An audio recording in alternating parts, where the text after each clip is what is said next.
Good morning. ഞാൻ ഐഷ, 7ാം ക്ലാസ്സിൽ പഠിക്കുന്നു. HMUP കൽപ്പറ്റ. ഞാൻ റാണിയ, 6th സ്റ്റാൻഡേർഡിൽ HMUP സ്കൂളിൽ കൽപ്പറ്റയിൽ പഠിക്കുന്നു.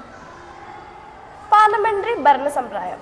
രാജ്യഭരണത്തിന് വേണ്ടി ജനങ്ങൾ തങ്ങളുടെ പ്രതിനിധികളെ പ്രായപൂർത്തി വോട്ടവകാശത്തിലൂടെ തിരഞ്ഞെടുക്കുന്നു. തിരഞ്ഞെടുക്കപ്പെട്ട പ്രതിനിധികൾ ചേർന്ന് ഒരു ജനപ്രതിനിധി സഭയായി പ്രവർത്തിക്കുന്നു. ഈ പ്രതിനിധി സഭയെ പാർലമെന്റ് എന്ന പേര് വിളിക്കുന്നു. ജനപ്രതിനിധി സഭയിലൂടെ ഭരണം നടത്തുന്ന സംവിധാനമാണ് പാർലമെന്ററി ഭരണ സംവിധാനം. ഇന്ത്യൻ പാർലമെന്റ് ഇന്ത്യൻ റിപ്പബ്ലിക്കിന്റെ പരമോന്നത നിയമനിർമ്മാണ വിഭാഗമാണ് ഇന്ത്യൻ പാർലമെന്റ്.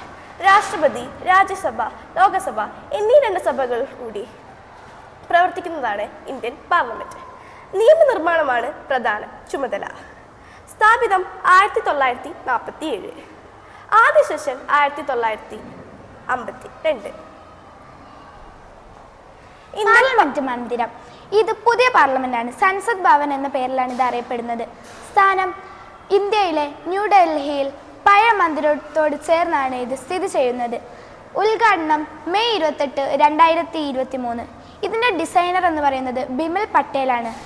പ്രതിനിധീകരിക്കുന്നത് പാരമ്പര്യം, സുസ്ഥിരത, ആധുനികത. ഇതിന് 3 വാതിലുകളാണുള്ളത്. അതിൻ്റെ പേര് ജ്ഞാനം, ശക്തി, കർമ്മം. Indian parliament. രാഷ്ട്രപതി, രാഷ്ട്രതലവൻ ബില്ലുകളിൽ ഒപ്പിടുന്നു. പ്രധാനമന്ത്രിയെയും മറ്റു ഉദ്യോഗസ്ഥരെയും നിയമിക്കുന്നു.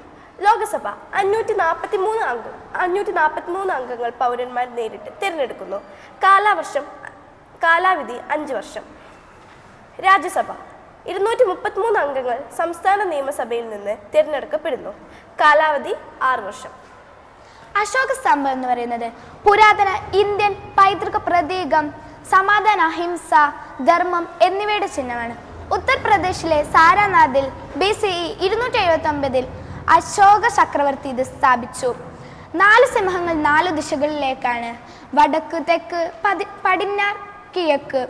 സിംഹങ്ങൾ ധൈര്യം, ശക്തി, സംരക്ഷണം എന്നിവയുടെ പ്രതീകമാണ്. ധർമ്മചക്രം ജീവന്റെയും കർമ്മത്തിൻ്റെയും ചക്രവർത്തിയെ സൂചിപ്പിക്കുന്നു. Thank you. നന്ദി, നമസ്കാരം.